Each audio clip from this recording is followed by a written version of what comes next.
ప్రభాత వెలుగు. ఇది పేడ్ వెలుగు మాత్రమే. ఎవరైతే పేడ్ చేస్తారో, ఎవరైతే పైసలు పడేస్తారో వాళ్ళకి మాత్రమే వెలుగునిచ్చే ప్రయత్నం చేస్తుంది ఇది వెలుగు. అసలు తెలంగాణ పట్ల ఏమి రాసుకొచ్చిందో ఒకసారి చూద్దాం. నీళ్లు వేస్ట్ చేసినందుకు 22 ఫ్యామిలీలకు జరిమానా, ఒక్కో ఫ్యామిలీకి 5,000 రూపాయలు ఫైన్ వేసిన బెంగళూరు బల్దియా. తాగునీళ్లను గార్డెనింగ్, కార్ వాషింగ్ కు ఉపయోగించడంపై ఆగ్రహం. నిబంధనలు ఉల్లంఘిస్తే కఠిన చర్యలు తప్పవని హెచ్చరిక. ఇప్పుడు అదే బెంగళూరు ఉన్నారు కదా, బెంగళూరు అంటే మన కర్ణాటక కాంగ్రెస్ ప్రభుత్వం ఉన్నది. ఏమన్నారు వీళ్ళు, అక్కడ 6 గ్యారంటీలతోటి వాళ్ళ బతుకులే మారిపోతానే అంటాను. మరి ఇది 7వ గ్యారంటీయా? ఇది 7వ గ్యారంటీ. ఇది 5,000 ఫైన్ కట్టించుకోవడం, జరిమానాలు 7వ గ్యారంటీ. జరిమానాలో 7వ గ్యారంటీ అనుకోవచ్చా? ఇది లేని గ్యారంటీని తీసుకొచ్చి పెట్టిందా? ఏంటిదాట? నీళ్లు వేస్ట్ చేసినందుకు 22 ఫ్యామిలీలకు జరిమానా అట. ఎట్లెట్లా వేస్ట్ చేసిందా అంట? ఏంటిది, తాగునీళ్లను గార్డెనింగ్, కార్ వాషింగ్ కు ఉపయోగించడంపై ఆగ్రహం. మన దగ్గర కూడా మంచినీళ్ళతోటే కార్లు కడుగుతాం, బైకులు కడుగుతాం, బోర్లు కూడా బాగా కడుపుతాం. మరి బోర్లకొక్క నీళ్లు, కార్లకొక్క నీళ్లు, లేకపోతే గార్డెనింగ్ ఒక నీళ్ళు అని ఏమైనా సపరేట్ గా ఉన్నాయా? ఒకవేళ సపరేట్ పెడితే అది కూడా ఏర్పాటు చేయాల్సిన అవకాశం కూడా అక్కడి ప్రభుత్వం మీదే ఉన్నది. ఇప్పుడు గార్డెనింగ్ అయితే నీళ్ళే పడతాం కదా, బోర్ నీళ్ళు లేకపోతే సర్కారు ఇచ్చే నీళ్ళు, ఏదో ఒక వాటర్ అయితే వాడతాం. కారు గడవకుండా ఉండలేము, చెట్లకు నీళ్ళు వేయకుండా ఉండలేము. అర్థమైంది కదా?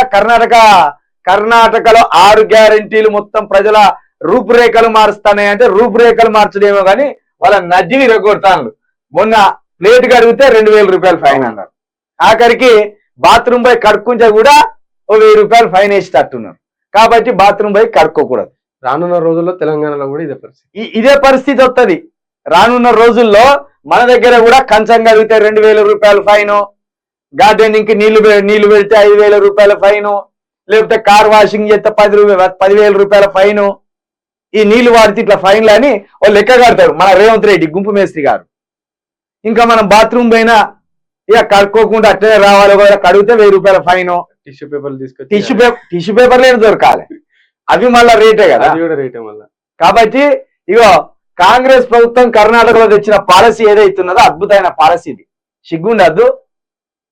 ఇంకా డీకే శివకుమార్ ఇక్కడికి వచ్చి 6 గ్యారంటీలు ఇస్తాం. రేవంత్ రెడ్డికి ఒక వినపం చేయాలి.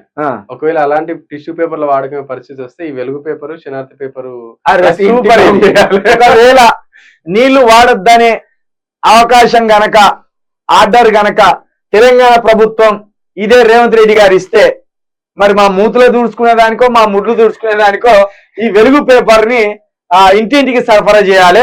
ఎందుకంటే ఇది గందుకే ఎక్కడికి వస్తుంది, పసిపిల్లల ముడ్డి దూడడానికి, వాళ్ళ డైపర్లకు, అదే విధంగా మన మూతులు అన్నం తిన్నాక మూతులు దూడ్చుకోవడానికి, గిన్నెలు దూడ్చుకోవడానికి.